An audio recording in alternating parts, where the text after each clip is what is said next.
listening to the Australian Hunting and Beyond podcast with Matt, where we talk about hunting, shooting, fishing, camping, and everything else that the great outdoors has to offer. Let's get into it.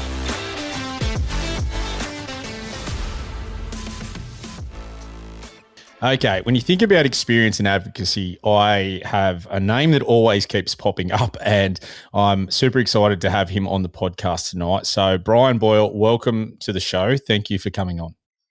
Oh, thanks for having me, Matt. It'll be an interesting chat, no doubt.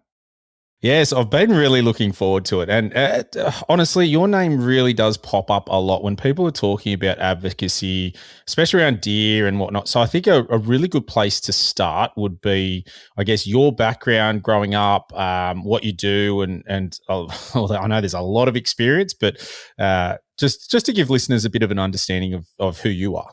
Okay. Well, you might be able to pick by the accent. So I'm a Kiwi. I grew up in the far south of New Zealand in Invercargill, and my father was a keen duck shooter. They called it duck shooting back then, and that was my first experience. I was 9 when I first went out with my dad duck shooting, and then when I was about 15, my mother gave me a book, A Good Keen Man, and it was written by Barry Crump, and it was about deer colours, and I became very interested in deer because of that. And we had a deer park not far from our house, and I used to go down and look at the deer, and I could hear them roaring and grunting, from there, at our place.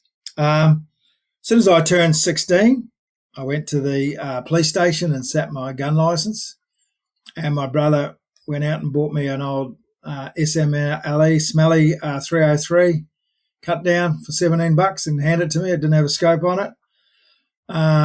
When I finished that year at school, I worked the school holidays, and I bought a pack, sleeping bag, and me and a mate caught a bus into Fiordland and got dropped off and went for a winter. That was the start of my hunting life. From there, and I was really keen on deer and duck shooting. I was a really keen duck shooter. I've had gun dogs, I've had Labradors, Weimaraners, wirehead pointers.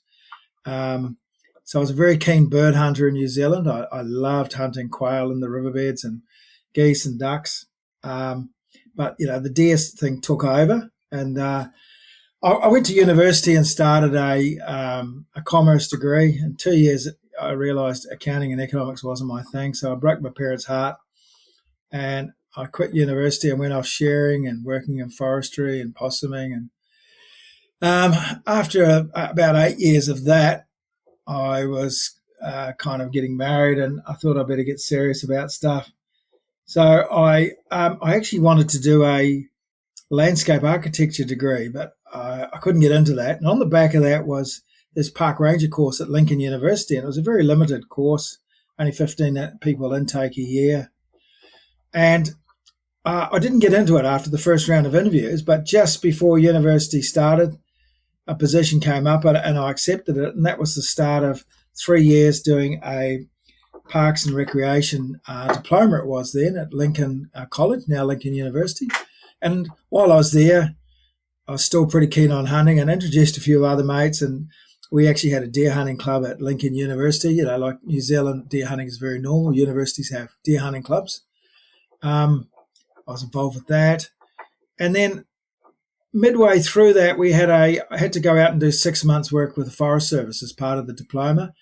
And I met a guy who offered me a job doing a project afterwards on recreational deer hunting. And then that led into, from the Forest Service, when Doc came along, I started with the Department of Conservation down in Haast on the South Westland. Later moved up to North Canterbury, and I was the ranger in charge of Lake Sumner Forest Park recreational hunting area, as well as some other hunting areas in that area. And after about 3 or 4 years of restructures, I really decided, I really wanted to look for more of a future. I was really worried about New Zealand, where it was going through tough times. Our department was slashed by half, and I thought, me being a young person, I'd be, my job was not secure. Even though I did all right, I ended up being a ranger in charge, but I went to Tassie and just drove around Tassie and gave them my CV everywhere. Managed to get an interview for a ranger job and got a job in Tassie, and I started down in Tassie. And I was on the East Coast. And naturally, I got hunters involved. So one of the areas I looked after was Malting Lagoon Game Reserve. And I got hunters involved with fencing and with revegetation, with putting in signs. And while I was in Tassie, I started a degree at the Charles Sturt University and was going backwards and forwards. And that led me to being introduced to Victorian sambar hunting, and that got under my skin. But while I was in Tassie, I met a guy called Brian Murphy, who was doing a project for the Tasmanian Deer Advisory Committee when I was coming off. I was on Flinders Island at that stage, managing Flinders Island and the goose hunting up there and the quail and all those sort of things. But so I met Brian, and he was interested. Asked if I was interested in doing a project with him, and I said, hell yeah, I was very interested. So I switched out of the master's degree course I was doing to an honours degree, 2 years honours degree, external project on fallow deer in eastern Tasmania. So that led me to going backwards and forwards, doing the project on the mainland, but also on mainland of Tasmania, but also going up to university.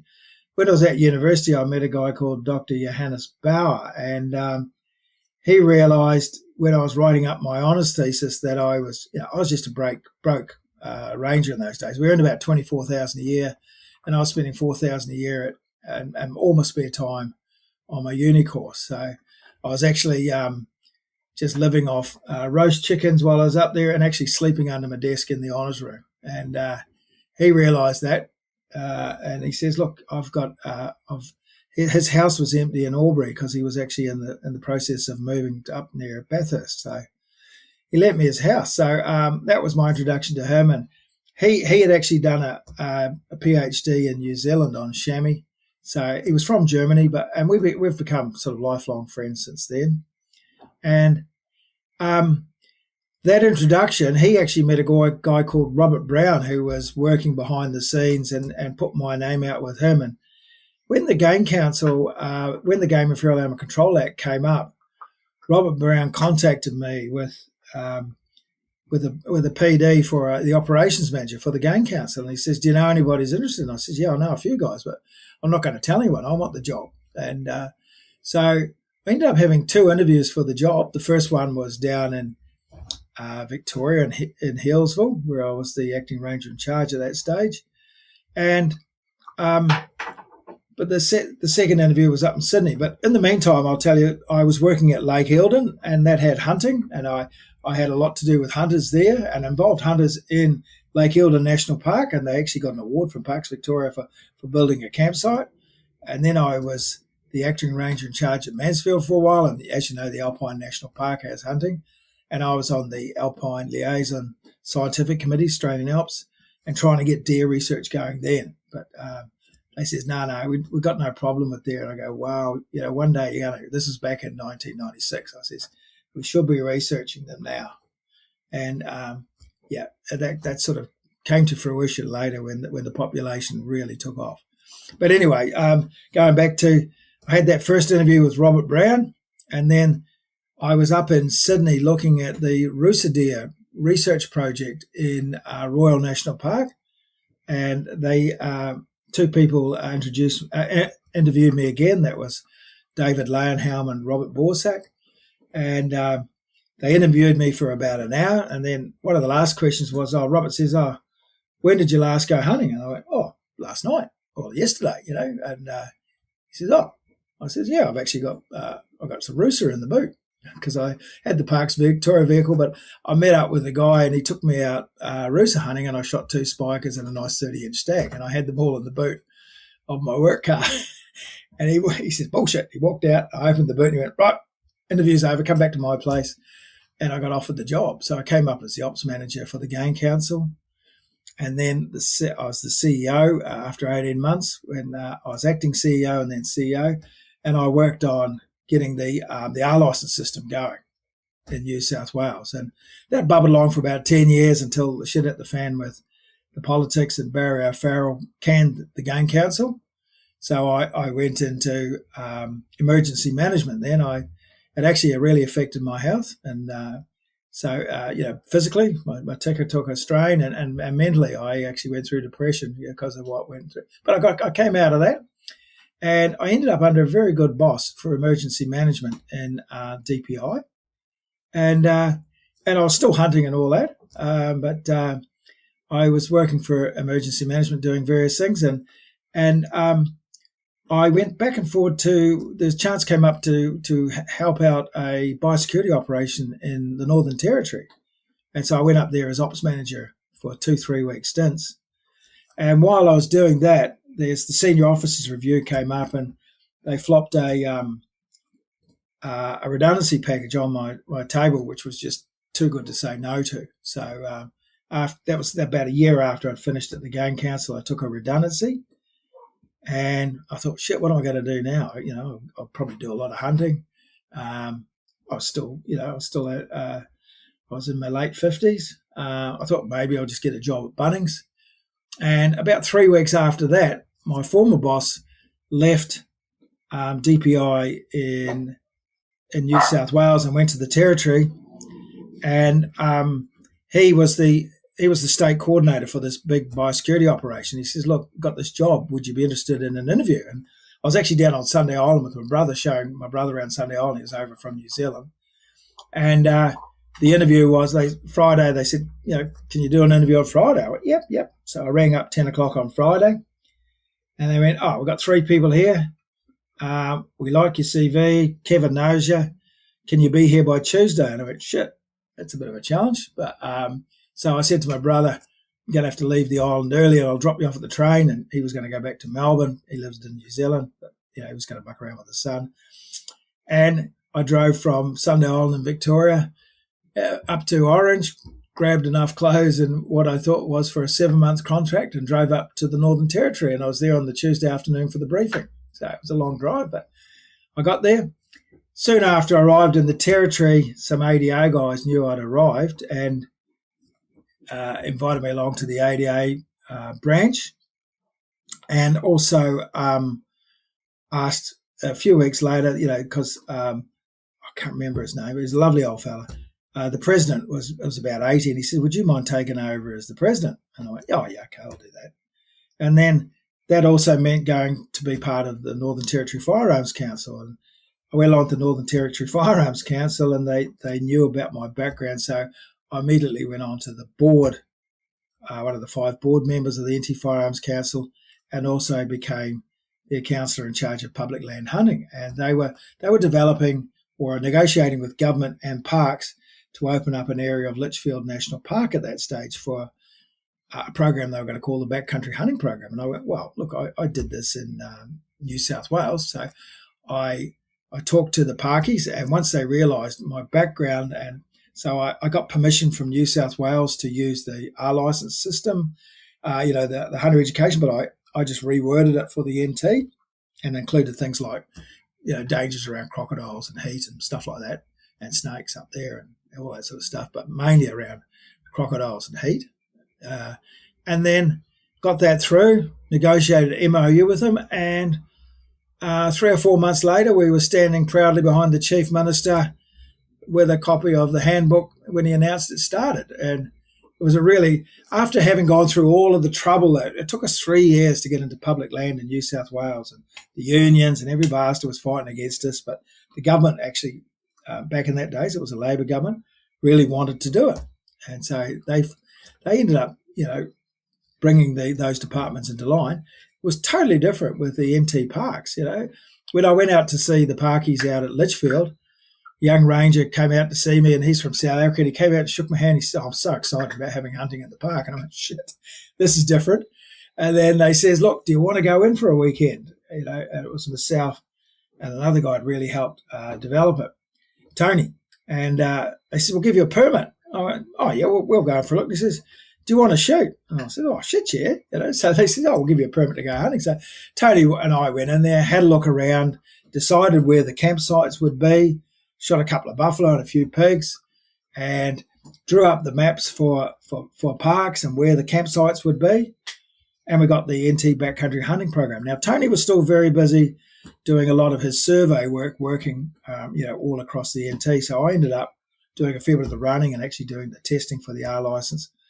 And So every couple of weeks I'd do testing, and while I was there, I put 500 or 600 guys through the not the R license, the backcountry hunting accreditation. And each year, at the start of each year, I organised to go into the block and clear out the campsites. 2 years into it, the parkie said, "Look, we've had a grant for the park. Would you like some toilets and fireplaces and some other things for your campsite?" I went, "Yeah." So at the 4 campsites, they spent 35 grand on each campsite, and we had really nice campsites with barbecue plates, 2 steel poles that you could hang a tarp or shade cloth off to keep cool, and also a pit toilet. So that was all done. That all went along really good for 7 years while I was there. And when I left, I put the word out, and I got a little committee of guys to replace myself when I gone, and they're running it really good. The last 2 years before I left, I actually worked for the Northern Land Council, which is so I was working for NT Fisheries for most of the time I was up there when the banana frickle program finished, the biosecurity one. I worked 5 or 6 years at Fisheries, doing various fisheries programs.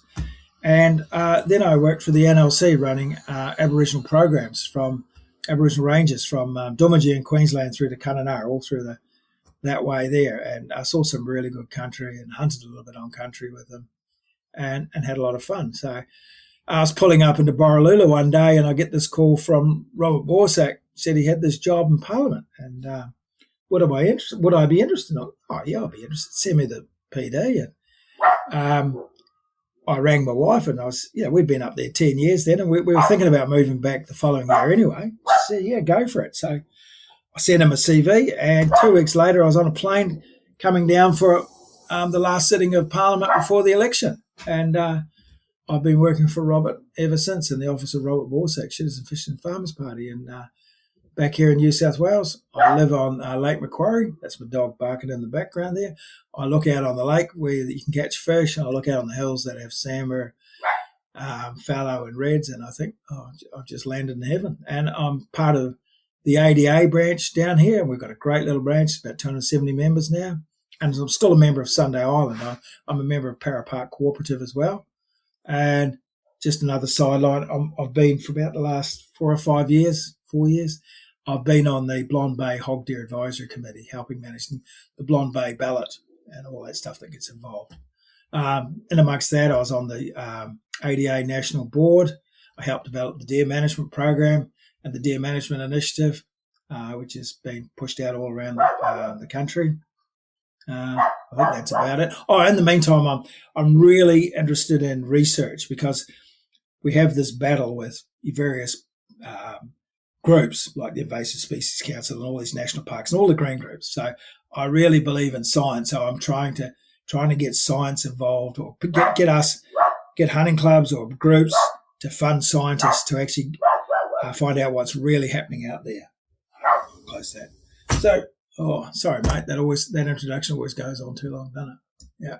Well, no, I think it's perfect. A, I thoroughly enjoyed sitting here listening to it. B, I think everyone can clearly see that using the word experience is probably a bit of an understatement. So such a vast array of knowledge and experience all tied into one, with all the different positions you've sort of held. And I'm guessing what a great journey it must be to have seen the things and have done some of the things that you've done, to see where we are now, but also probably a little frustrated as to where we are now as well.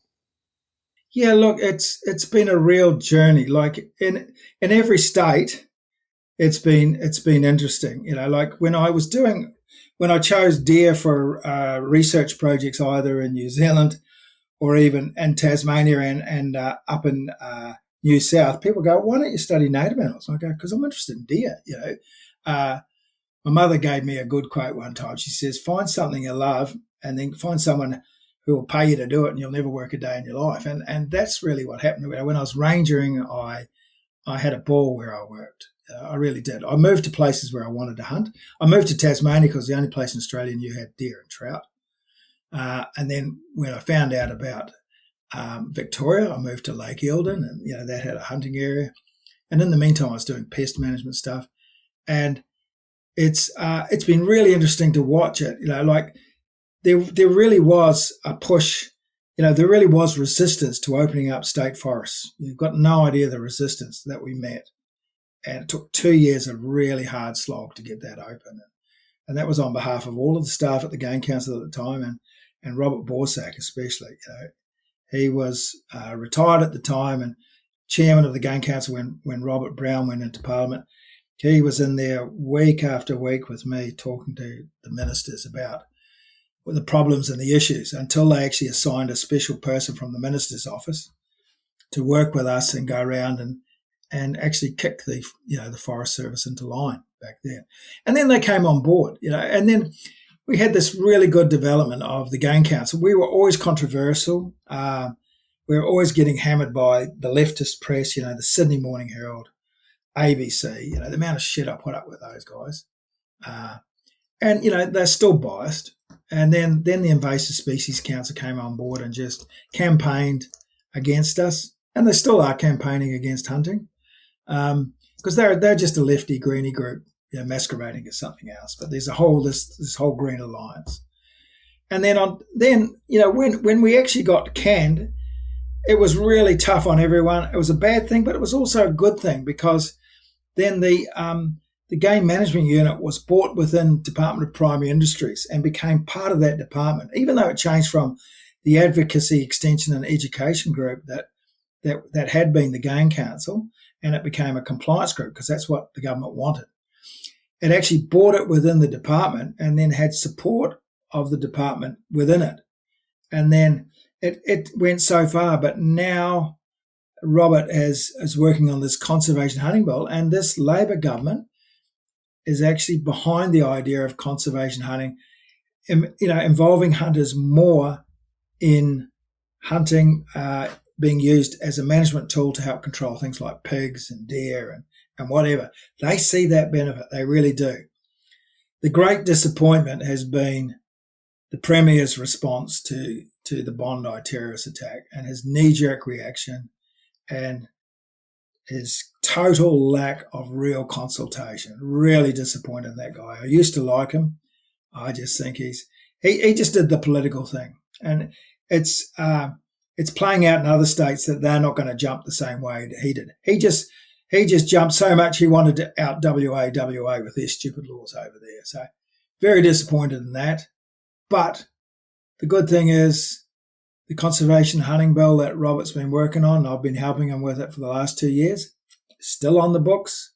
It'll be up for debate when we go back on a Wednesday night. If you're sleepless in Seattle and you want to actually watch something, you can actually watch it. It'll be streamed live. We don't know what the Liberal Party is playing silly buggers with it. The Liberal Party has this gut reaction, dislike of firearms and hunting and things like that. But the Nationals have split from them. So it's just the Libs and the Greens. And so we hope to work it through. It just, they're very good at the politics stuff. They may keep on filibustering us and playing silly buggers. They've got a guy who organises them very well, but the Nats have said they support us.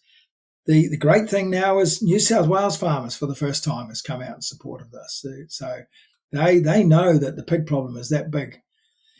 I did a basic tabletop, laptop sort of look at, what they've shot so far. If we have 5 to 6 million pigs in New South Wales, and there's every chance we've got that many, the amount that we need to really knock that numbers down is we're looking at $90 a pig with the reproduction rates in over 10 years. We're looking at $90 billion. And there's no way this government's going to spend $90 billion. Billion, not million, billion on that. It's such a big problem. That's just pigs, let alone the deer, foxes, all of the other things, the wild, the feral cats. So what they need to do is have targeted programs, and then they need to do this broad-scale community-based programs. And farmers might do trapping, farmers might do poisoning. They also might choose to have hunters on their place. And that's what we're hoping to go down the path with this Conservation Hunting Authority.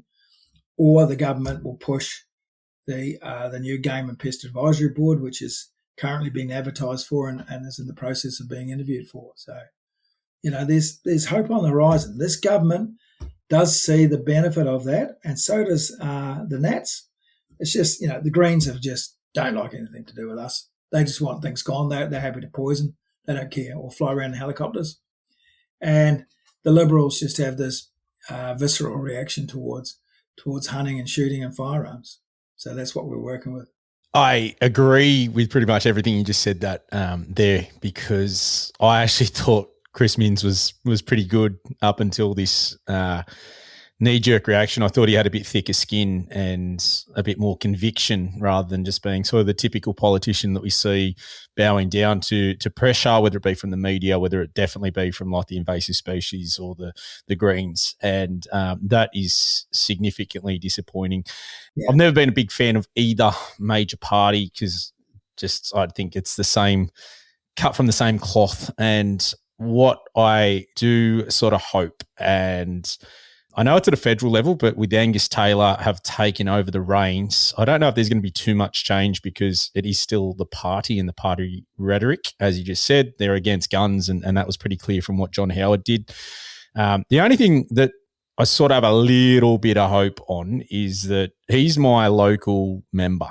Oh, okay. And I've written to him many a time and had some conversations, and he's being from Camden, this is probably, I think we're the highest suburb for firearm ownership. So he understands that. And I know in the correspondence we've had, he understands that part too. Yeah, his parents are off the land. So they're farmers. I met them at the Goulburn state election. And I think Angus turned up for a little while, but his parents were there when I was handing out cards as well. So, they're off the land. That might work a little bit. I don't think it's going to be huge. No, look. Well, Howard's still around, and next year, unfortunately, I think might be the anniversary of Port Arthur, so it's all going to get rolled out again. John Howard is the great saviour. He didn't change things. When you look at these statistics, things were crime rates and deaths and all that were coming down anyway, and his legislation didn't change things. But, we all adapted. I handed in, I'm still gutted that I should have sent my 1022 Ruger back to New Zealand rather than handed in for $100. It was a good little gun. I shot thousands of rabbits with it, still in good nick. And I got $105 for it, and I was gutted. This time, I'm not going to hand any guns in. I'm giving my 375 H&H to one of the rangers up in the Northern Territory. I'm not going to have it crushed. I'd sooner give it away rather than have it crushed by these guys. And I've taken up target shooting, which I have. I'd started doing reloading anyway. And I'm 69 this year, 70 next year. It's about time I got some other interests apart from hunting. So this will keep my wife happy. Instead of being besotted by hunting and shooting, I'm now going to be shooting and reloading. But I don't have a great amount of firearms anyway. Some of my father's ones are already back in New Zealand. But there's a lot of adjustment for guys. What's been amazing is the reaction of people and the number of people applying for licenses and understanding the legislation and what they needed to do. And this is on top of the incredible challenge that the government has set itself with this legislation that they didn't think through. They're not going to be swamped with belt-fed shotguns, but they are going to be swamped with applications because the firearms registry, its workload has just gone up 250% because instead of 5-year licenses, we've now got 2-year ones.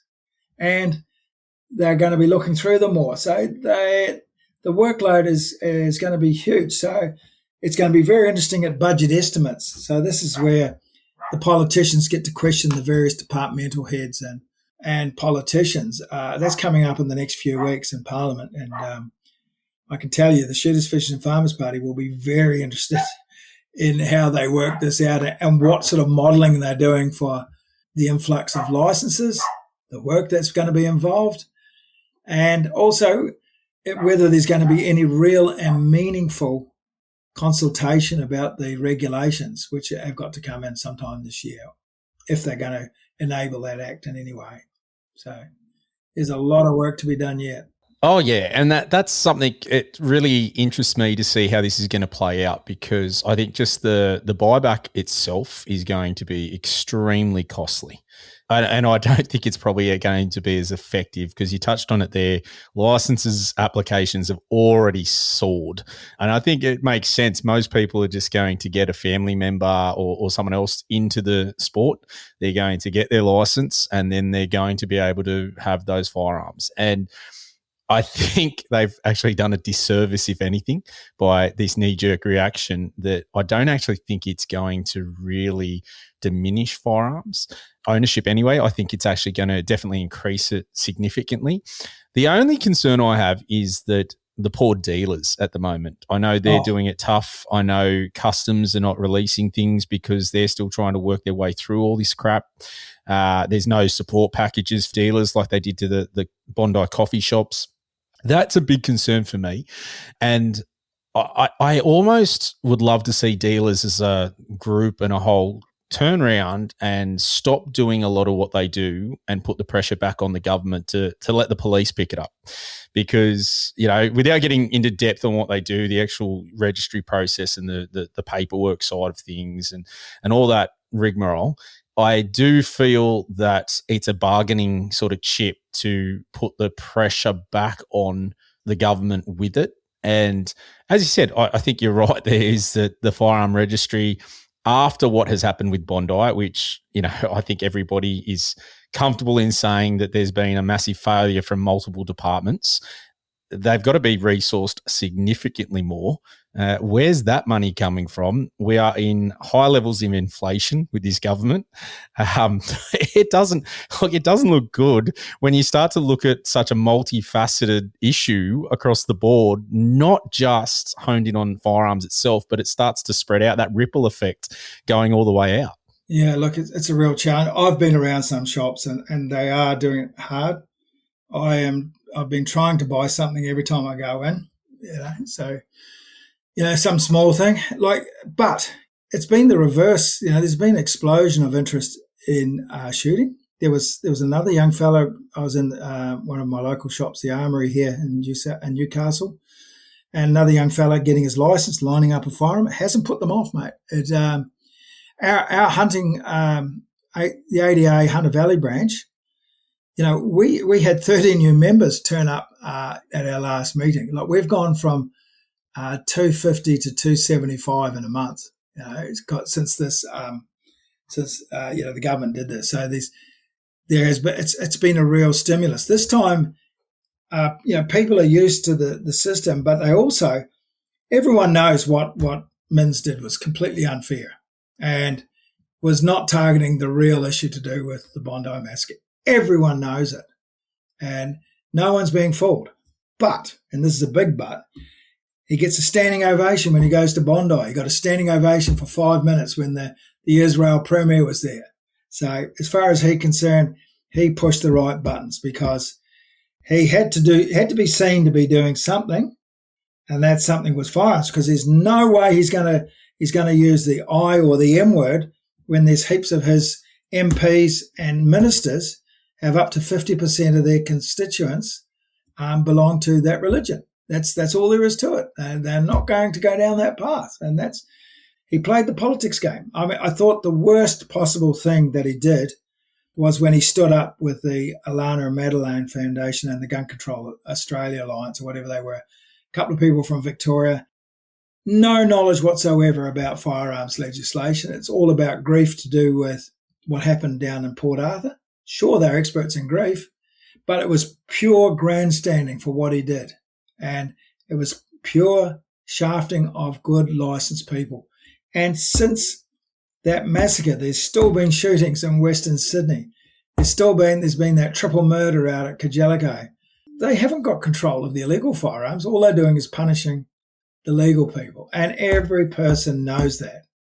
But, you know, it's all about getting those people in those inner city Sydney suburbs, you know, not upsetting their constituents and being seen to do something. So that's the way it is. We as firearms owners and hunters have to move on. I mean, you know, the hunting is increasing in Australia. You've got more deer everywhere. The pig numbers are doing really, really well. There's more interest in hunting. The other reason that hunting is growing is there's a lot of people like myself are immigrants where they come from places where hunting is normal, and to be able to get the chance to hunt here, don't underestimate how strong the hunting is in our immigrant communities and our ethnic communities. If you want to go to a great club, go along to the Greek club. The Hellenic Hunters. What a great bunch of guys. They have a fantastic barbecue every time you go there. It's part of their culture as much as it's part of mine as a Kiwi, with what I came from, as well as it being part of. Well, that's one of the things we're really pushing with the Act and talking about in Parliament, is that hunting is not just a sport. It's not just a pastime. It's actually part of our culture. We're going out, doing the hunting, doing it with your family and friends.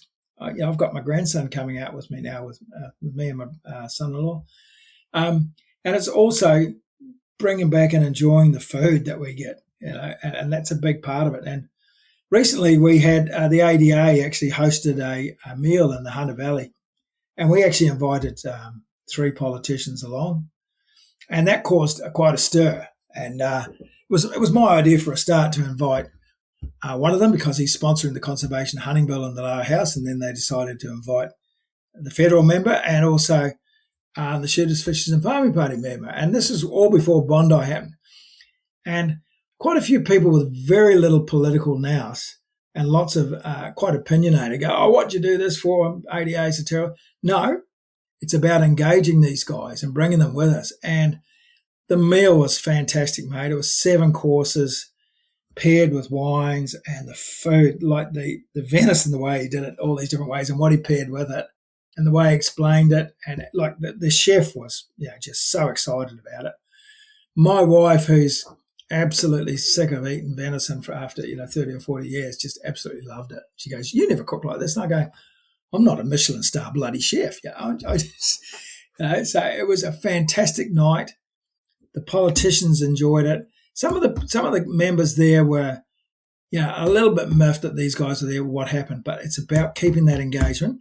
The one thing that got through to both politicians was the amount of young guys that we've got in our branch. We've got a very significant part of our membership is under 40, and, from the 20, 25 through to 40 age group, and they were there with their partners, and pollies see that and they go, "Oh shit, this thing is growing and it's getting bigger." And then, because that puts, even though they're just both backbenchers, it puts that in the back of their mind. And both of them know there's up to 10,000 firearms license holders in their electorates. That's a big chunk of 100,000 people. That's enough to put someone out.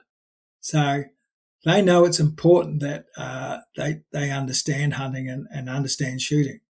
And even though they're backbenchers, support it as much as they can. That's in the back of their mind now. Plus, they know it's not just a bunch of guys driving around on the back of trucks, drinking booze and shooting the shit out of everything, like on the first Crocodile Dundee. We're a great bunch of people. We enjoy each other's company. We enjoy really good food and good wines. And, very clean-cut and civilised bunch of guys too. So they had a good time. So that was a very good outcome from that night. So it's interesting, that one, because I saw a lot of blow up on social media, and I've had Dan Repicoli on the podcast before. I think maybe it was my last podcast. I can't remember. But in having chat, I will say, and I've said it already, I'm very disappointed in Dan being an Olympic shooter to, I guess, back away from the fight and toe the party line. I just disappointed, someone that has a passion, has essentially, represented the country for shooting sports, to sort of throw it away, in my opinion, and I might be wrong, but definitely. And I think that's what I probably hate about politics, is the fact that you are having to deal with people that potentially have knifed you in the back, essentially, or what you're trying to push with the bill. And I mean, that's what politics is. But, I think it's a hard pill for a lot of people to swallow, is that understanding that, hey, whilst they might have voted against the bill because they're towing the party lines, they might not be fully against it, and you're sort of trying to keep them on the side. But it is a hard pill to swallow when you're sort of I guess, such a big kick in the guts. It is a kick in the guts, but, it's politics 101. They're backbenchers. They have to toe the party line or they'll be out of a job. They won't get the nomination next time. And the other thing is, look, Dan did what Dan did. Now, Dan actually took, because the ADA executive officer was in Canberra that week of, that bill. And there was an amendment to do with the carriage laws that he actually took forward and got the government to take. So he actually did something for us. It wasn't all negative. It's 101. Backbenchers have to toe the line. And if they don't, they're out next time. Now, he could have done that and he'll be out next time, but at least he is a shooter and an Olympic shooter. And look, do you want to have that or do you want to have a left-wing Labor guy up there? Not that you're going to get one in a mining area anyway, but and the same with Clayton. Clayton had to vote but he didn't actually. He was actually, I believe, fishing up in the Northern Territory and didn't come back for it. But they have to toe the party line. That's just the way it is. I don't condemn the backbenchers as much as I condemn the cabinet and the premier's team for their knee-jerk reaction. It's the premier and all of the ministers and cabinet that really push this shit, mate. And look, I think we're actually lucky that Chris, the premier, Minns, is actually reasonably right wing compared to, if it was a real lefty, Christ, we could have been absolutely gutted, So, it's a hard pill to swallow what we did, but it could have been worse, because when you get them and the Libs actually voting together, it's a stampede to be the craziest of the crazies. They're going to out crazy each other, and the way that thing was worded. And look, yeah, it is what it is. Let's see where the regulations go.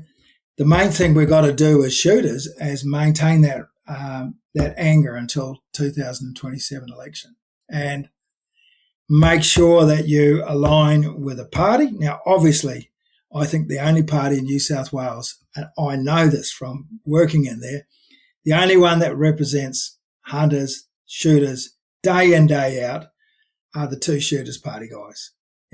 There's no doubt about it. The other guys every now and then will pretend that they're interested in guns, like the libertarians, the right to bear arms. That's never going to get up. That's total posturing. But are they there asking the questions about hunting and firearms day after day? No, they're not.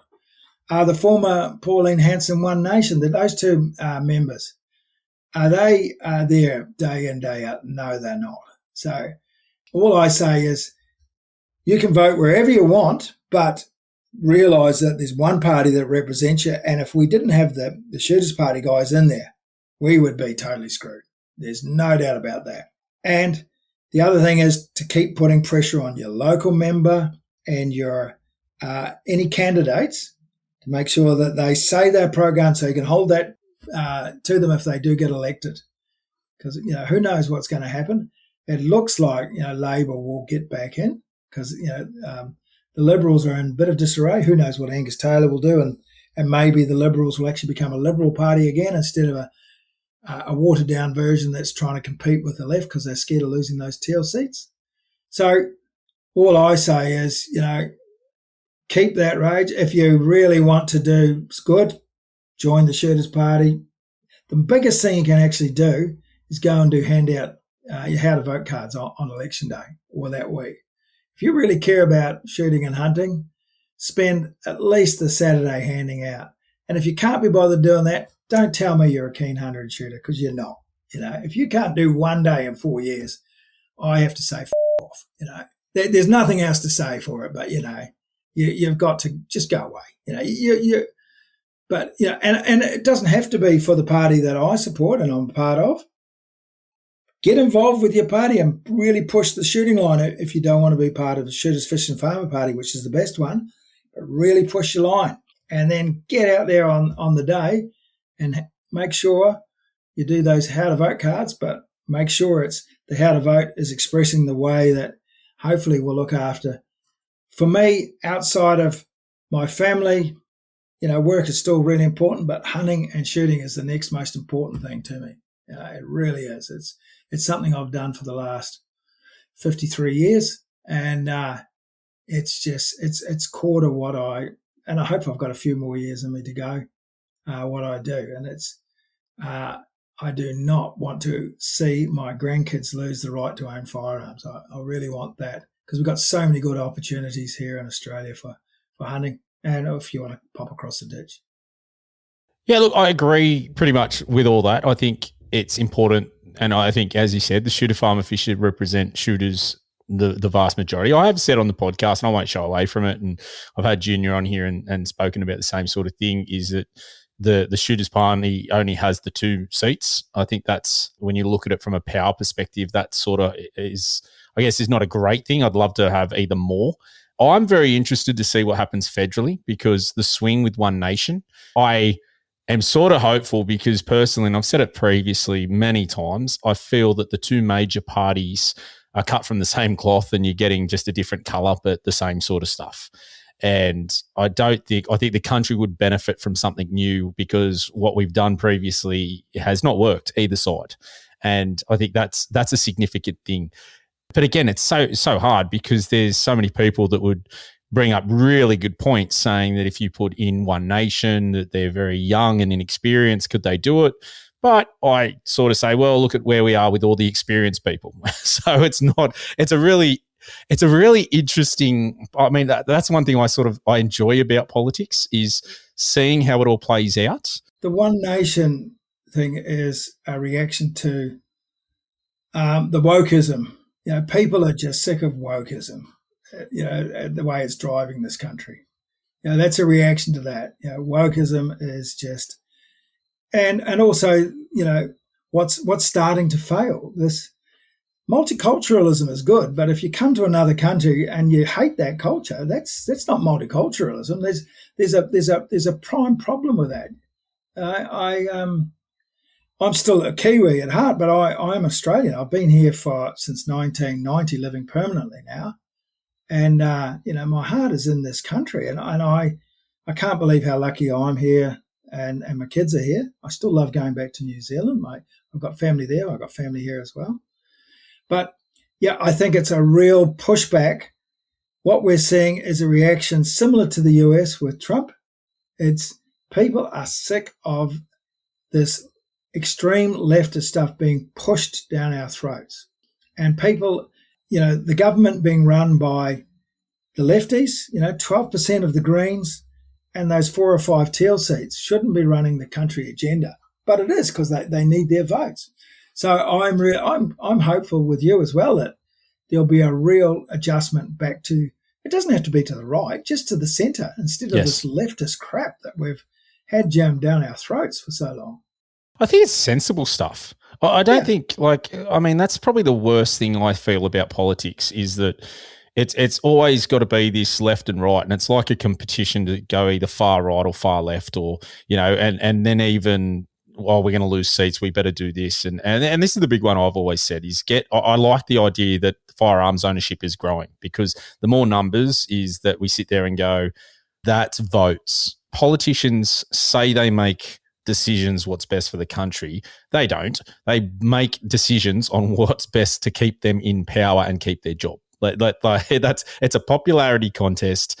Who can get the most votes to stay in power and keep their job? So yeah.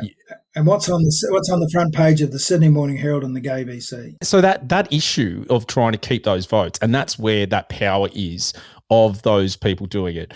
And I think that's really important. I have said I've got some concerns with just anyone getting into firearms, and people just getting anyone they can in to try and boost our numbers, because I don't want the wrong people in it, because we don't want more issues from licensed firearms owners. Like, that's a very small amount, but if it does, I think the political parties are looking to jump at that and try and make it worse. Because I think you made a very valid point, is whilst Chris Minns is, I disagree with what he's done, I do actually think it could have been a hell of a lot worse. And I think, whilst I wouldn't say we're lucky, but I sort of feel we are slightly in a better position than we could have been if we had someone in there that's a lot more left-leaning than what he is. Because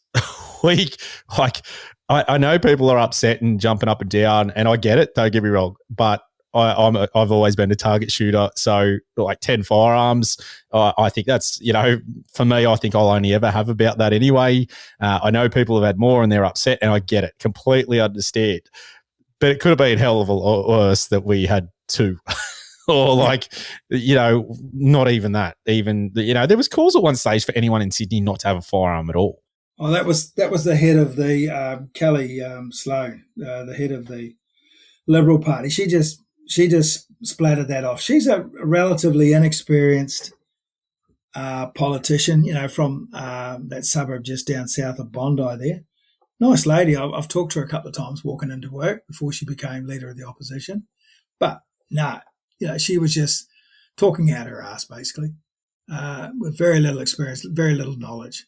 I actually think, having family members get their license is a good thing, because then it takes away any of those problems to do with safe storage, someone else possibly having access. So that just rules that out straight away. They don't have to own the firearms, but if you want to transfer them across, but having them licensed just really is a good idea. And it also just puts them through that safe handling and understanding about storage. So if they necessarily can pull you up. So I think, that's to be encouraged. Yeah, so look, that's where we're at. Let's talk about hunting instead of politics. Yeah, no, it sounds good to me. I was just thinking that. So, mate, vast experience hunting. What's your favourite thing to hunt? Because it sounds like you've done, birds, you've done buffs, you've done deer. And I know you said you love deer and that's where your sort of career has been driven. But are they the favourite thing to hunt? And if so, what species? Yeah, look, there's a whole bunch of things I love hunting, and they're all different experiences. So, yeah, when I was in the territory, you're doing those. We did some long marches. Some days were 37 kilometres and 34-degree heat, and then one day I tracked a buffalo for about 4 hours up through some gullies because I was in hill country and caught up with him and shot him. And he ended up only being about half an hour from camp at the finish. He did a big loop. So that's great hunting. I really love my hog deer hunting down in Victoria. Just a great little animal because they come out in the open. So all of the deer biology stuff, the interactions between the sexes and the different males of different, the strata and the ages, the way they do the bowing and the way they do the build up towards a fight, and what the boys are doing, sorting out when a girl's coming into estrus, and all of that stuff gets done out in front of you. So and they're a great little animal. It's mainly tree stand hunting, so it's good for an old fella. You got to have patience. You need to be able to sit still for 8 or 9 hours up a tree. But once you get used to that, it gets easier. I love my samba hunting in Victoria. We've got samba here close to my place, but I love those hills down in Victoria. And I really do love hunting them. There's a lot of things. There's no one favourite. Hunting, I'm pointing at the wall here, but I've got a tar on the wall in my office here. They're a great animal, and I love them because they do everything out in the open as well. And you fly into valleys near Mount Cook that we fly into, and we'll see 500 tar in a week, and shoot a couple. It's and they taste good as well, and it can be challenging. It's probably getting I'm starting to get a little bit past some of the really steep, rough stuff. I love chamois. I love chamois hunting in North Canterbury in summer. You can cruise along all summer, have a snooze in the snowgrass, and wake up and have another hunt, and make your way back to your bivvy or your tent. And nothing beats a red stag roar coming out of the mist, and whether it's in Queensland fog or in New Zealand. There's nothing that like stalking in on a red stag. And then you've still got your fallow deer. They're great. I've done studies on them, and I've followed them, and they're a great little animal, very adaptive. They're going to be going all the way from Queensland one day around to WA, and the same with Roosa up north. But they're a great little animal, and people quite overlook. When they're hunted hard, they can be every bit as hard as a samba to hunt. And the samba can be every bit as dumb as some of the other animals. All depends on their hunting pressure. So they are what I really enjoy. And then bird hunting, I really do love. Like hunting quail in the riverbeds of North Canterbury. I haven't really done quail hunting in Australia, but I used to have gun dogs back in New Zealand. And even up around Hanmer, where we used to live, our in-laws still live, sitting in those valleys and hearing the Canada geese, honking and coming down just on dark when you got your decoys spread out in front of you and barreling a few of them. It's very hard to say. Anyway, I do love my deer hunting, and I love eating good venison. My favourites are, venison-wise is hog, cheetle, and whitetail hunting on Flinders on Stewart Island is as tough as anything. But the meat is superb, and then the diving. You got your power and you've got your you get oysters and bloody crayfish, and it's just kinna. I love eating sea urchins. I eat all that stuff. That's a great experience if you ever get a chance to go down there for a couple of weeks. So they're all good. I'm going down to Sunday Island for 17 days. I'm just going to go down there and have a really good crack at trying to get a good hog deer. I got a 16-incher on the wall. I'd love to get another one. I haven't really I've shot a few small ones. I'm going to try and put an effort in to get a stag this year. As part of my Sunday Island commitment, I help out with looking at and aging the deer on trail camp. So I go through about 7,000 deer photographs a year, sex them, age them, and that's used for developing the deer management program on the island. So, well, isn't that a brilliant thing? I mean, I'm a member of the ADA Sydney branch, and John has filled me in a fair bit of what goes on down there, and that's brilliant. I absolutely I didn't know about it until I joined the ADA, and finding out about it and how it works and the whole process is just fantastic. It's one of those things. I think there's so many great things that come out of hunting, and I think things like that program are a perfect example of great conservation, and same as what's gone on with the Blonde Bay, the ballot and all that. I just think it's bloody great. And I think for me, I haven't always been into hunting. I got into shooting a long time ago. Didn't even know hunting existed, probably about 10 years ago. So being very late to the game in that sense, the journey's been a lot different. But seeing some of these great things that people have laid the path for and done, it's a true credit. It's fantastic. And then I think that's that new generation, getting people into it and the love of it. And as a teacher, I am all about passing things on and educating. And, it's one thing for me. I really want, hopefully my kids will like hunting and they'll want to get involved in it and they'll want to learn about it and things. And everything you just spoke about is, I was sitting here, you can see the passion from you. And, well, obviously listeners can probably hear it, but the different species and what they do and some of the experiences, you got me sort of excited because I still haven't even heard my first red raw and I'm dying to hear it. So hopefully, I don't think it'll be this year. I'm hoping next year. But those sort of experiences, but I just relate straight to a croaking fallow and how great that is during the rut. Yep. And I'm so pumped to, hopefully be getting out again in come April. It's just it always. I love being able to interview people and hear their stories, and the difference in everyone's journey is so different. And it just fascinates me that whilst we all want the same thing, everybody's journey is so different. Yeah, look, I just feel like I've been incredibly lucky with the way things fell, but also you make your own luck. I applied for jobs. I took a risk bringing a young family to Tassie. One of the things I really want to try to do, you're talking about teaching, but my involvement with various groups and my position with Robert and also having relationships with a whole range of hunting organisations, I really want to try and get more research done and get young researchers who are hunters involved in hunting research or deer research so that we have them coming through the academic system and so that in the future they will hopefully work in the departments or they work in research institutions or universities so that people understand our side of things and also negate a lot of the pseudoscience and the outright lies about hunting and game animals because we don't really know their impacts. And there's really interesting branches of science talking about Australia and the impact of larger herbivores here now may actually just be taking Australia back to the situation it was when we had megafauna here. So there's a whole interesting branch of science there. So what I've been doing where I can is promoting science, I've got 2 or 3 research programs done. Recently, the Blonde Bay Hog Deer Advisory Group, I put it forward and it was approved. We sent Barry Howlett across to New Zealand. There was a deer conference in New Zealand, just held it in Dunedin.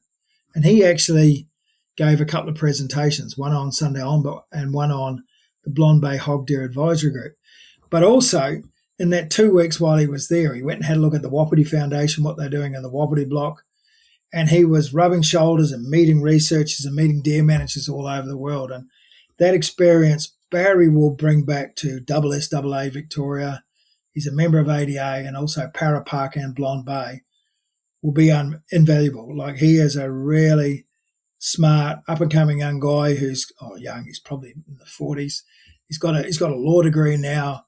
Got a great mind. I have a hell of a lot of respect for him. It's great that he went over there and did it, and it was great that our little Blonde Bay group had the foresight to back the idea of sending someone to there to learn from it. And he's seen the predator programs that hunters are involved in, and he's come back with it. And I was toying with it in my own mind about trying to get a predator-free program for Snake Island. We go over there and we have a good crack at getting rid of the foxes and seeing what other predators. So and doing the science around what birds are there now, because the birds on Sunday Island, we have a lot of ground birds on Sunday Island, like the little banded rails and that, because we don't have foxes and cats. So if we could do a pre-survey, get in there and get hunters not only shooting the hog deer, but doing trap lines or doing bait lines or things to get rid of these foxes. And then if we got rid of the foxes and if there's any cats on the island, got rid of them, then possibly look at doing something on the rats. And now if we had a predator-free island, man, how good would that be? It's just, that's something now that's been set in Barry's mind, and I think it's something we will look at progressing. And it would be a great thing to start doing there and in other places. Then start thinking about what we can do in mainland areas to get rid of certain predators that are threatening. Whether it's quolls or bettongs or whatever. Small wallabies that are there. So it's not just about the hunting outcomes, but if we can go out and do some deer hunting, but like on Stewart Island, when you go to some of those Maori blocks, you go out whitetail hunting, but you also set a few cat traps while you're there, and you'll knock a few cats off. Now, some people will say that may not have any effect, but if you take 3 cats out, and while you're there for that 2 weeks. And then the next group may take 1 or 2, and that may be 10 or 20 or 30 cats out of that area. That's less penguins being molested. It's less native birds being molested. It's less skinks and all of those other things. Because, we all know that cats can kill up to 790 bloody small animals a year. So, if you take 30 cats out, that's 2,000 native animals that may not be taken, let alone the breeding of it. So getting hunters involved with these sort of programs and they're still getting out in the bush. They still might go hunting, but then they might do some predator lines. It's when I was running my programs at Lake Eildon involving hunters, whether it was clearing tracks or building campsites, we would work from 9 through to about 3 or 4, and then the boys would go off hunting and they go hunting, and then they come back and we'd have a campfire night. And we still saved Parks Victoria thousands of dollars, with clearing tracks or building campsites and doing those sort of things. And you still got the job done, but the hunters still got to go and have a hunt at the same time. And this is the mindset that we've got to start thinking about possibly using, elsewhere. How do we engage with people, get them out doing what they love, but also channel that into areas that has broader conservation and environmental benefits? Yeah, look, I agree. I think going forward, research, data, all those things is what we need, and media presence is trying to, stop. You touched on it earlier in the podcast that we get hammered in the media consistently, and it just is a fact of life. We need to really change the narrative and get out there and do it. I don't know how that gets done because they don't want to push it. It's called social license. We just keep plugging away. So we've got to plug away with the social license, because if we lose social license, we lose our guns and our hunting. It's as simple as that. And one of the best things that's happening for hunting actually is the increasing engagement of women in hunting. That's got them bamboozled. Do you know the biggest growth area in New Zealand, this came up at the Deer Conference, is women getting into hunting in New Zealand. And it's happening more and more here. And the reason women like doing it is because they like the idea of free-range organic meat for their family and for their kids, as well as the experience with their kids and possibly with their partners. So, that social license thing is so important. Whenever there's one of the things your listeners can think about is if you ever hear someone on the radio talking about hunting, get on and engage with them. Try and ring in as a hunter and be respectful and just tell them what motivates you and all the things that the positive things that you do. If you go to a campsite in a national park, it's a mess. You clean up the mess before you leave it spotless when you leave. As well as the fact that you're going out there and possibly shooting a deer or a pig or a goat and you're taking the meat out, that's less feed for the wild pigs or cats or wild dogs or foxes. And at the same time, you're benefiting your family. At the same time, you're spending money on those rural communities when you come and go. One of the other things that, Robert espouses is, when you go hunting, make sure you wear your blaze orange hat when you're going into the town so that people know you're a hunter, and don't hide it. Tell them you're a hunter. I love it when I'm in New Zealand and they see, I usually borrow one of the in-laws' cars or four-wheel drives, and they'll see the hunting gear. And, they'll look in the back and they go, "You going hunting?" And you go, "Yeah." And they go, "Sweet." It's just, that's a natural reaction. Or if you go to a pie shop and first time I went to a pie shop with my son-in-law, it was in Roxburgh. It's one of my favourite pie shops. We dropped in there and we were in our camo gear, and we walked in and this middle-aged lady served us. She goes, "Oh, you guys going hunting, eh? You guys hunters?" And not Robert. Jace just went, "Oh, here goes." And we go, yeah, we're just heading up to Tekapo. We're going hunting tahr. She goes, "Wait a minute." And she says, while they were making some hamburgers and getting a pie for us, she went out the back and came out with a couple of deer magazines for us to read while we were waiting. and Jace just couldn't believe it. And I go, "Mate, this is the culture in New Zealand. It's part of what you do. At the start of duck season each year, you can take ducks to a restaurant and they'll cook it up. They have duck calling competitions at pubs and restaurants. It's a part of the culture. So that's what we need to do in Australia, is bring out the fact that hunting has always been part of the culture, right from when the first people arrived. And when the first guys stepped off the ships here, they went and shot shit so they could eat it. They didn't eat every sheep and lamb that they came out. They ate. That's why every town around Australia has a kangaroo flat on it, because that's where they went to shoot the bloody kangaroos to supply them and their dogs. It's been part of our culture since we arrived. And they ate everything when they first came here, mate. They shot parrots, they shot wallabies, they shot kangaroos, they shot koalas. Everything went into the pot because it was protein. And it was part of everyone's culture. Unfortunately, with the drift to the city, we became a coastal people and a beach people rather than actual. We really weren't a country people. There still is, a reasonable percentage of people in the country, but we became this country that looked to the beach and looked to the city. And a lot of those people are, 4 or 5 generations removed from country life now. And they're the ones we have to bring with us so that they understand and understand we keep that social license around hunting and shooting. Yeah, look, I agree with all that. That's something I think that we need to do a better job of engaging with people that are non-hunters and putting ourselves forward in a positive light. And I think the vast majority of people do that. I think it's like, my background, I'm Aboriginal Australian, and I find it fascinating that you look over at New Zealand and how it's so ingrained in the culture to hunt, and yet we don't. We have a lot of our posturing from political parties about, our First Nations people, but then they're so anti-firearm and hunting. And it sort of doesn't correlate because, a massive part of the Aboriginal culture is hunting. And it's one thing that I've never understood. And yeah, it's a real weird one. I just can't wrap my head around how you guys are over the ditch, or previously where you came from, and we're just so different with that ability to tie in the traditional sort of custodians. It's very weird. Yeah, look, and I actually think down here it's a way of reconnecting. I would love to see, the Game Pest Advisory Board, DPI, engaging with Indigenous peoples, local LALCs, about how to get people back on country hunting. And I really believe that traditional owners should be able to hunt on national parks. I really believe that national parks should not be preservation places. They used to hunt on them. It's unnatural not to take animals out of it. It's not a natural system to not actually manage kangaroos or wallabies, and expect your neighbours to do it when they flood out onto their places.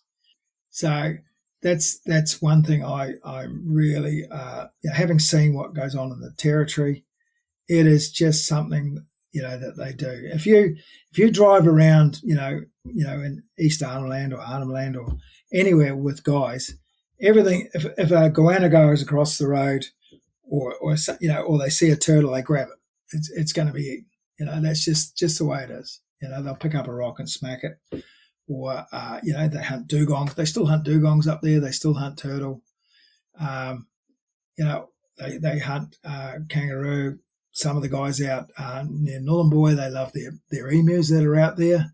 They still, and that's one of the reasons on some of that country up there where they wanted to have programs to really knock the buffalo and scrub bulls down. It's actually a meat source now for the locals, and they go, no, we're not going to shoot everyone. We're not going to let your helicopters fly around and do that, especially the ones that are within an hour's drive of those communities. It's actually part of their protein supply, because meat and food is incredibly expensive in those community stores. And so the guys that can go out and shoot do, and the meat gets divided up and it gets eaten bloody quickly. Everything from, I was working with the Nanjima Rangers just the other side of Kakadu, and one of the guys there got this, it was nearly 250 kilo boar. It was bloody massive, been living in a bone pit near an abattoir. And he dragged it back into town, and they ate it in one night. The guys, they dragged it inside, chopped it up, and there was a heap of Aboriginal good guys getting around with distended bellies next day. But they just cut it up, boiled it, and ate it that night, mate. It's just, and the same. I was at Maningrida and Raminginning, and the Ramo guys. I was going to go fishing, and Charlie, the TO, came out and he says, I don't want you to go fishing. Can you take some of my boys and go and shoot a scrub ball if you've got a gun? I said, yeah, I've got a 375 there. So we went down onto the flat, stalked in on this mob of scrub balls, and there was a really nice young one. And I was going, you want that one? Yeah, because I thought they'd want something. No, they wanted the biggest bull. So I shot this bloody monstrous scrub ball, and they chopped it up, and we carved it all up, threw it in my car, drove back up the hill, and they started cooking it straight away. And I sat around, it was just above the Arafura swamp, and I sat around there for a couple of hours with them, having a cup of tea and eating meat straight off that animal. And you can actually cook meat almost as you cut it off the animal while it's still twitching. It's just, there's a way you do it. You have really hot coals, with iron bark or something like that, and you slam it. You have a good chunk that's about maybe 25 centimetres long by 10 or 15 centimetres through, 6 inches through, 4 to 6, and you whack it down on the coals for 4 minutes one side, 2 minutes the other, and you just slice it off, and it's tender. You wouldn't think it, you'd think you'd be chewing leather, but you can actually eat it, and or you do it in thin strips, and you just do it over the charcoals. And so I sat there for a couple of hours with them until their mozzies just got too bad because it was above the swamp, and then I went back to town. But that was a great experience, and the guys that I were with and those kids were just so thrilled once I shot that bull and just carving it up. They were so excited about all the meat. And I took some of the meat back down to the rangers, and then they distributed it amongst them as well. And they were just all so excited about, having half a ton of meat lying on the ground and then in the back of my truck and being divided up amongst them. So it's for them, hunting is a big part of what they do, but also, getting the meat and using it. Yeah, one place where I was running a training program, they came and asked me would I mind going shooting some geese for them. And I went, oh, yeah. And they took me out. They stood me in the swamp up to my bloody thighs, and it was crop country. And I went, fuck, I'm not comfortable here. And I did that for about an hour, and I went, nah, it's getting dark. And I went, this is dangerous. So I went back and I shot a few geese, and it was hilarious because I had all these little black kids, and they are jet black, man. And everyone that I shot, it barely didn't even bounce when there was a swarm of little black kids on it. They all ended up with a goose each. And I says, can I get a photo? And they go, no, it's my goose. You're not touching it. And then they went home, and the guys came back next day to the course I was running on, small engines and chainsaw maintenance, things like that. And they go, oh, shit, Brian, we've been up all night cooking those geese for the kids. So they took them straight home, plucked them, put them in boiling water in a Kero cannon, because I'd driven around town. I saw all these Kero tins over the fires in front of the houses. And they ate all those geese that night, the kids did. And the guys were up to about midnight, and then they had to be back at, training next day. But that was a bloody great experience. Mate, it's one I've been a big advocate, and I hope I see it. I'd love to see it. Is that national parks? You raised it there. Is I'd love to see some guiding by our, traditional owners or whatnot, because jobs, contributing to the economy, opening up land for hunting. I think it's just a win-win for everybody, and I'm amazed we haven't done it yet. And it is a hope that I do have that will occur going forward into the future, because, as you said, I completely agree. Is any population of any species needs to be kept in check through that, whether it be hunting. And this is where it's so detached. Humans are so detached at the moment, is that we are part of the landscape. And, we're now viewing ourselves as, because we're in cities, we're not part of that landscape, and that we shouldn't interfere with what happens in nature, when we always have not interfered because we've been a part of it. And that seems to have been lost on us a lot. And it's a hope that we get back to where our roots came from and work out that we are a part of nature. We're a big part of nature in balancing, in keeping things together. And where do you draw the line? I mean, you said it before, talking about megafauna and what the impact is of deer on some of our species, and maybe that our native bushland will go back to civilization to an extent. It's funny where we draw the line and say that's how it should be. And we have this very narrow time window of what we occur is natural. We are a fascinating species out of everyone, I think. Yeah, and we're only glimpsing at things in narrow periods of time. So it's in our lifetime, whereas we need to start looking in longer periods. Like if I used to work down in northeast Victoria around Marysville there, that place that was devastated by fire. 150 years ago, they used to be able to ride horses through that country and muster cattle in it. Now it's that thick, it's hard to push through it. Now, the country that they moved the cattle into was the country that used to be burnt for the kangaroos, and that became the good grazing country. So is what we're seeing now in those areas around Marysville natural or unnatural? It's the one thing we have to do is go back to the science and look at the biodiversity and what species do well, and there's cycles, and one of the things that I hate about the Australian media is every time there's a major fire, they go, fire destroys millions of hectares of forest. It doesn't destroy it, it just burns it, and sure, animals die, but guess what, 5 years later, they're back. And, the koala is a great example. Look at this. Talking about koalas endangered, you've got these lunatic Greens and animal rights people jumping up and down about the endangered koalas. There's nearly 1 million of the buggers. They're not endangered. They come, you see koala signs going all the way from Rockhampton down to South Australia. And in fact, the bloody Victorian government just went around a helicopter and shot 700 of the buggers. Jesus. So one of the things as hunters was we have to hold these political parties, like the Animal Justice Party, represents a whole lot of people that just don't like killing, and that's not actually good. These people may have mental health problems because they're so divorced from the real world. They want every animal to die in a hospice surrounded by its loved ones. That's not real. The other thing is, we just have to hold these crazies accountable for what they keep putting up their truths, and these things are called political truths. You keep repeating it enough times, people actually think it's real. You keep getting up and saying koalas are endangered, and the next minute you've got the ABC and you've got the Sydney Morning Herald, repeating it. It's not true. These things are not endangered by any stretch of the imagination. Sure, their habitats are being affected mainly by housing and development, but forestry hasn't affected them. They go under the IUCN Red List, the Red Data Book. They're not endangered. They've got too many animals in too many places. And they do have issues with their chlamydia, but now they've found a group of them that are resistant to chlamydia. All they got to do is bring that gene pool through elsewhere. So what we as hunters, coming back to hunting and shooting, we've got to hold these guys accountable for what they keep pushing forward as political truths, which aren't actually real. And we've got to say, no, that's not real. And saying that guns are the problem with what happened in December, that's not true. Guns weren't the problem. It was those sick that pulled the trigger. That was the problem.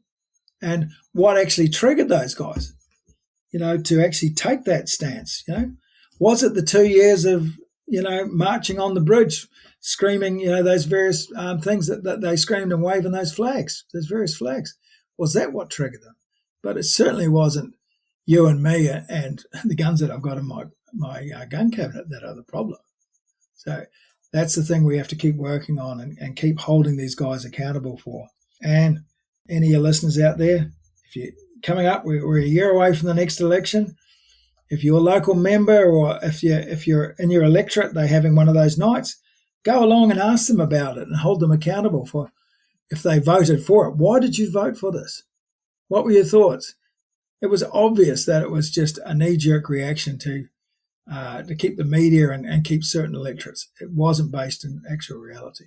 I think the knee-jerk reaction at the moment that we've seen has been atrocious, and hopefully with a few elections coming up, let's hope that we get some common sense back into politics and we start to see some of these things challenged. And I completely agree with what you said about the truths or so-called truths that we see get pushed out there that aren't actually have any real substance. And I think that's the biggest one, because, there's a lot of people that get up and down and scream fake news these days. But they really cherry pick the data and they cherry pick what they're pushing. And you're definitely seeing that in the media. You're seeing what happened in Bondi. You're seeing what they talk about with John Howard's laws. You could see it was clearly falling before he implemented those. And again, if you look at firearm crime in this country, it is illegal firearms. So, you keep bashing law-abiding people. It does absolutely nothing to stop what's going on. You mentioned it. I mean, there was another one today. I think there was one yesterday on a famous football player, Matt Utai. There was a gang retaliation today. Guess what? They're not legal firearms. They're again, criminals are going to be criminals. They're not going to follow laws. And this reaction and what the Premier has done is just pandering to, I don't know who he's trying to pander to, because unfortunately I do think the vast majority of people who are not into shooting and hunting and know someone that is, they don't understand that firearms is such a safe sport and that we as law-abiding firearms owners actually are probably beyond reproach compared to someone in the general population because of the high standards we must be held to for keeping our firearms license. That just doesn't get out there. So, that is something that I'm hoping does change. Oh, yeah. Look, I mean, if he really cared about the safety of people, he would have done something about e-bikes. Yeah, if you 100%. If you want to kill your kid, buy him an e-bike. Oh, 100%. If you want your kid to be safe, get him into hunting and shooting. Yeah. Well, I think I was looking at this stat the other day. I think it's something like the speed they go is ridiculous, but it's there's been a 260% increase in emergencies for people having incidents on e-bikes. And You're right, as you said, if you're really trying to save lives and stop people living with a disability for the rest of their life, which can be rectified and stopped, it's probably e-bikes to look at rather than firearms. So, yeah, very valid point. Brian, it has been an absolute pleasure. I'm so glad we've got the opportunity to have a discussion, and mate, just want to say thank you for everything you've done and continue to do. So appreciate your time and coming on the podcast. I know listeners are going to get a lot out of this episode. Okay, mate. Yep, thanks for the invite. Have a good one. And vote shooters, fishers and farmers. All right, listeners. See you later. Bye for now. You've been listening to the Australian Hunting and Beyond podcast with Matt. Thanks for tuning in and can't wait to catch you next time. But in the meantime, if you want more, you can find it at link.com tr.ee/Australian Hunting and Beyond. That will give you our YouTube, Instagram, X, Facebook, you name it. We'll catch you next time.